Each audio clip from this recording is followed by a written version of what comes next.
Hello and welcome to Tasting with Mike and Matt. I'm Mike Veach and this is my partner in crime, Matt Kohorst. Howdy.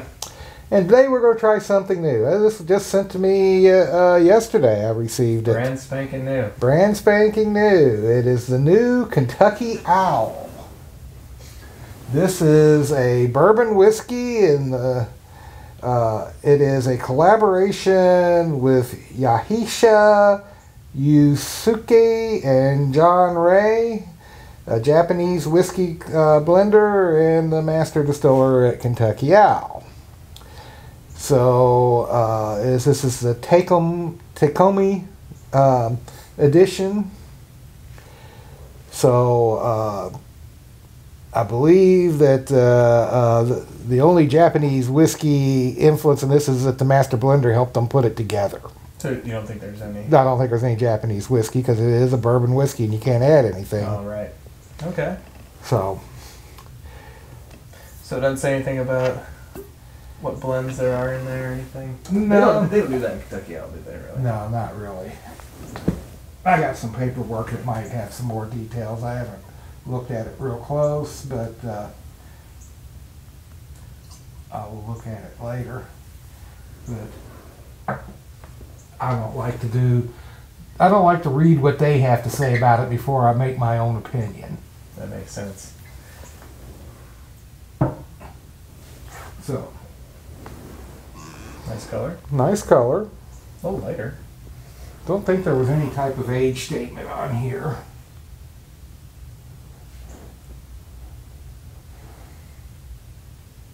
Nope, I do not see any age statement.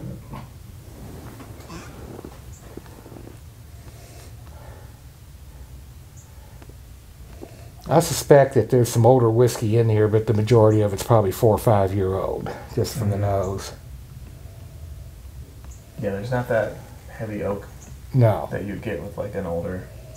it's actually a pretty light nose. It really does, yeah. See, and I bet you that's the Japanese influence. They like lighter stuff. That's why, you know, their Japanese whiskey tends to be more of a Scotch style than a bourbon style. Even though they do have some bourbon styles. Right. Pleasant nose. Yeah, it's pleasant. I'm getting like some vanilla, just a hint of maybe citrus, maybe a little lemon zest. There's a spice in there. There's a spice in there, but it's kind of elusive. And there's a little oak. So let's sip it.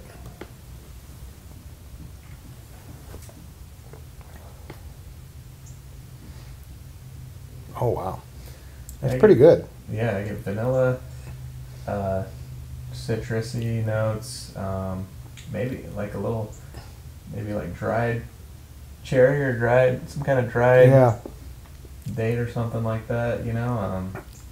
I get lots of vanilla. And there is some kind of a dried fruit, dried date, dried cherry, something along those lines. There's a little bit of a baking spice on the initial taste, maybe cinnamon, nutmeg, allspice, something along those lines. Yeah. And then some oak. But then on the finish, the finish is like that spice turns to definitely cinnamon. Yeah, and just a little hint of oak. Maybe a little tobacco in there, maybe? A little bit. I don't know if I'd say tobacco or maybe a little leather. A little leather. But yeah, it's good. It's really good. Yeah. Well, let's see what a dried cranberry does to it. See if it brings out any of those dried fruit notes or.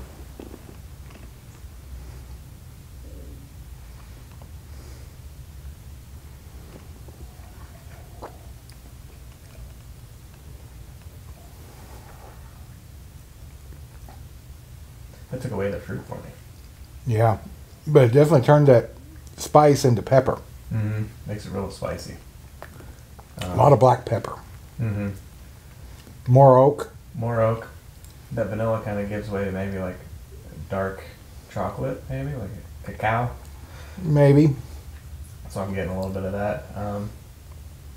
Not bad. Very different. Yeah, Surprisingly, if I get any chocolate, it's going to be on the finish. I don't think I get it in the initial taste, but I get it on the finish. Mm-hmm.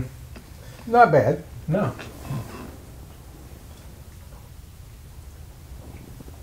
Well, let's try it with a pecan.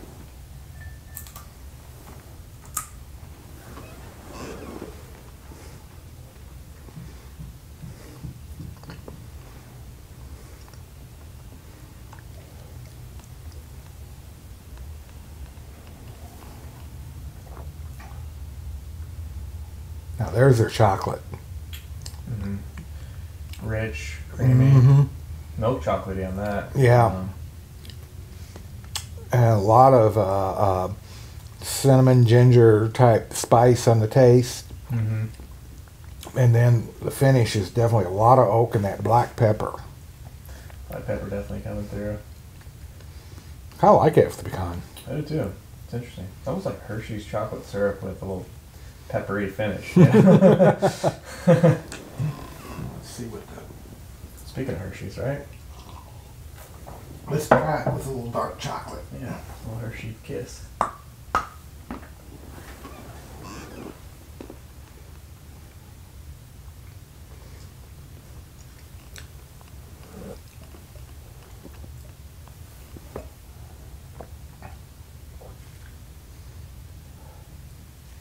That dark fruit really shines through. Yeah, that does. That brings out dates, cherries, maybe even just a little bit of like a plum or prune. Mm-hmm. Yeah. So what do you think? I think it's good. I guarantee you this is going to be hard to find in the liquor store. So Yeah. So Kentucky Owl, pretty popular. pretty popular, you know, and it's pretty limited in the number of bottles they put out at a time. Mm-hmm. Hopefully they put out enough on this that it won't be just impossible to find. But, Sure. But unfortunately, it's one of those brands that people line up, you know, when they know that a store's got one, they come in and buy it out Yeah. as soon as the... And the price point's pretty, it's usually 3 figures, right? It's over like $100. Yeah, for a yeah, bottle. it's usually a Kentucky Owl will run you over $100. Okay.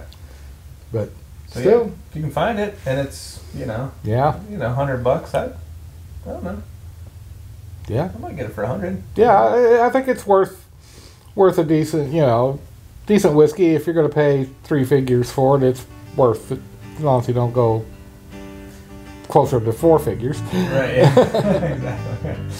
All right. All right. So, cheers.